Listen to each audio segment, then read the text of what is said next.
La llaman la Isla del Encanto y su apodo desde luego que le hace justicia. Estamos en Puerto Rico, un territorio que actualmente es estadounidense pero que durante más de 400 años fue colonia española. Y en su capital, San Juan, todavía se puede respirar ese pasado español, pero también aragonés. El escudo de Puerto Rico fue otorgado por Fernando de Aragón. ¿Estáis diciendo que el escudo más antiguo de América es aragonés? Es aragonés. Tienes la cara mañica y llena de pelusica.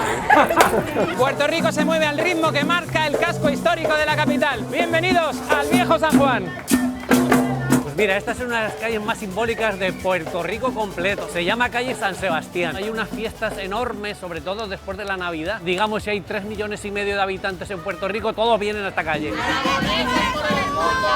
El colorido barrio de La Perla fue el escenario del videoclip musical más visto de toda la historia. Aquí es donde se grabó el famoso video Despacito del famoso cantante puertorriqueño Luis Fonsi, más de 6.000 millones de reproducciones. Como podéis ver, hay mucha gente grabando por aquí para hacer nuevos videos y nuevas películas que han hecho también. Aragoneses por el mundo. Puerto Rico es verde por naturaleza, algunos de sus parajes son de película. Este es el radiotelescopio más potente del mundo. Aquí se grabaron algunas películas como por ejemplo James Bond GoldenEye o Contact, donde salía Judy Foster, y la serie de Expediente X. Hoy nos espera un programa de altos vuelos. Prepárense para conocer uno de los puertos con mayor riqueza de todo el planeta. Bienvenidos a Puerto Rico. ¡Puerto Rico!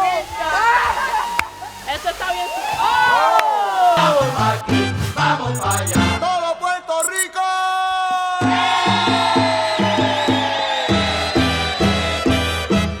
A comer pastel, a comer lechón, arroz con gandules y a beber ron. Que venga morcilla, venga licor. Y que se chave todo.